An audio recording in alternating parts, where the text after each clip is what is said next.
Can everybody hear me okay? Yep. Okay, good. So I want to keep this fairly interactive, so I'm just going to start like demoing different parts of the game, and if you have like a really interesting question, start waving your arms, and if I see you, we'll just, I want to kind of keep it more open rather than save questions for the end. So, anyway, let's just dive in. I'm assuming most of you all have heard of Spore to some degree. This is a game where basically you're kind of evolving from, very small microorganism up through evolution into, intelligence, tool use, civilization, later out into space. There are a lot of features in this game that have to do with the way the content is managed. And I'll kind of hit those as I go along here. But right off the bat, I'm just going to dive into the game as a single-cell creature. And what's interesting about Spore is that almost every level of the game, you're kind of designing the thing that you're playing with. And so it's your creature, your buildings, your cities, your civilization. The player is in control of it, not just kind of strategically, but also creatively. And you'll see what I mean by that. Now, at the beginning of the game, we're not actually dealing with the question of the origin of life. In this game, actually, life is coming to this planet on this comet as a microbe. This is actually called the panspermia theory. And it's interesting, if you look at when life formed on Earth, it formed almost as soon as it could have, as soon as the planet cooled off. And it seems pretty unlikely that life actually started on Earth. In fact, this is kind of a taboo subject for many years, but now it's getting a lot more kind of acceptance in the scientific community. The idea that microbes can actually live inert in things like asteroids for several million years. We discovered microbes in Antarctica that were desiccated for like 10 million years. They put it in water and it swam away.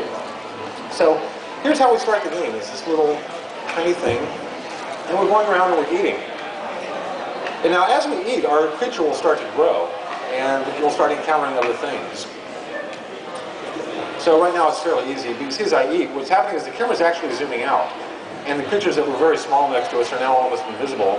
These other things in the background will slowly get to our size as we grow. Now one thing that happens is there are parts that you're collecting at this level, at the cell stage.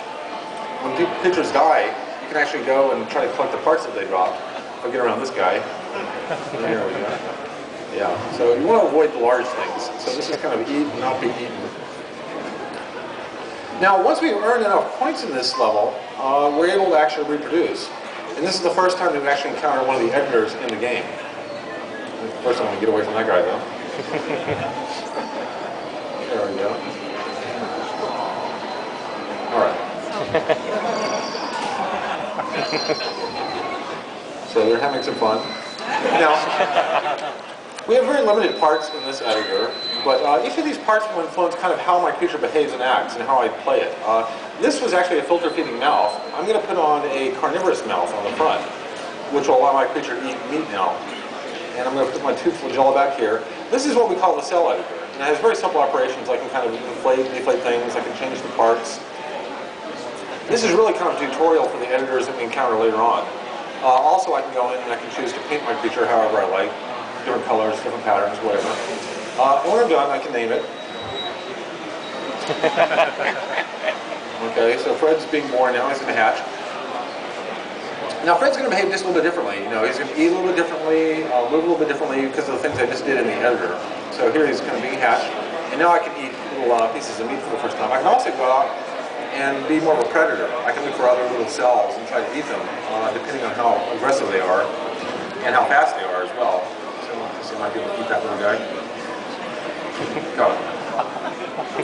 So as you can see, we're slowly going to be evolving every generation of this creature. Now I'm going to cheat just a little bit to kind of move ahead here. Also, you'll see these things that are in the background, kind of out of focus, eventually become our next competitors. So we're actually growing, and growing through all these different kind of powers of scale. We can also collect parts, like these crystals here. And I'm going to skip ahead through this phase. Now, eventually, you actually go through about 10 orders of magnitude in the cell game. And here I'm just zooming way through it. So you're actually seeing these different play fields that you transition through. And once you get very large, macroscopic, almost fist size, you're actually able to leave the cell phase for the first time. And one of the things that the game is always doing is it's keeping a visual timeline of how you play the game and everything that's happened to you. How many things you've eaten, what you've eaten, And there's a primary dimension that you're actually setting a personality kind of for your creature, your species. In the cell game, we're actually determining whether we're an herbivore, omnivore, or carnivore by what we eat in the game. As we leave cell game, this is basically going to set us as an herbivore for the rest of the game, which has a lot of implications. So now we're actually going to be coming out of the water on the land. We have achievements that are earned, which are these badges you're seeing down here. We have quite a few achievements that are measuring what the player's doing at all different levels of the game. And these are player-based, not game-based. So these are ascribed to the player and then shared on our website. So I'm going to put some legs on my little guy here. And then for the first time, he's going to kind of swim up and leave the water. Now, at this point in the game, we're actually entering the creature stage. You'll see at the beginning of every stage, one of the things that shows you along the bottom is other content that you might encounter. Now, when you make stuff in Spore, whether it's a creature or a vehicle, whatever, a copy of that goes up to our server, a very compressed representation. They compress very, very tiny, like 20K, and they get redistributed to other players.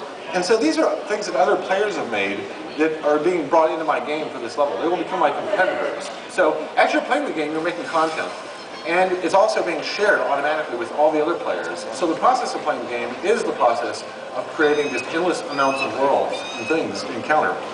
So here we are, living in the water, coming out with some of our little cohorts. And now you see the game is actually transitioning to a full 3D world. You know, the cell game was really kind of meant to be a very simple, almost fluid Pac-Man experience, 2D. But now we're actually going into something that's more closer to a first-person shooter, really. Except in this case, it's more of a first-person eater. But there are parts that we can collect. That's what that is. We're herbivores, so we can eat fruit. If we tried to eat meat, it would make us sick. You can let him eat it. No, he's not supposed to.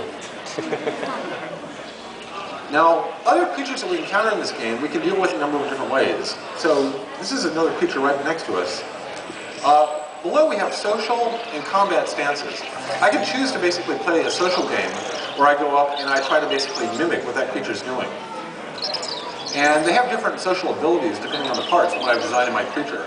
And if I can mimic that creature correctly, then basically we become friendly with each other. If I do that with enough of his species, we'll become allies and basically almost symbiotic.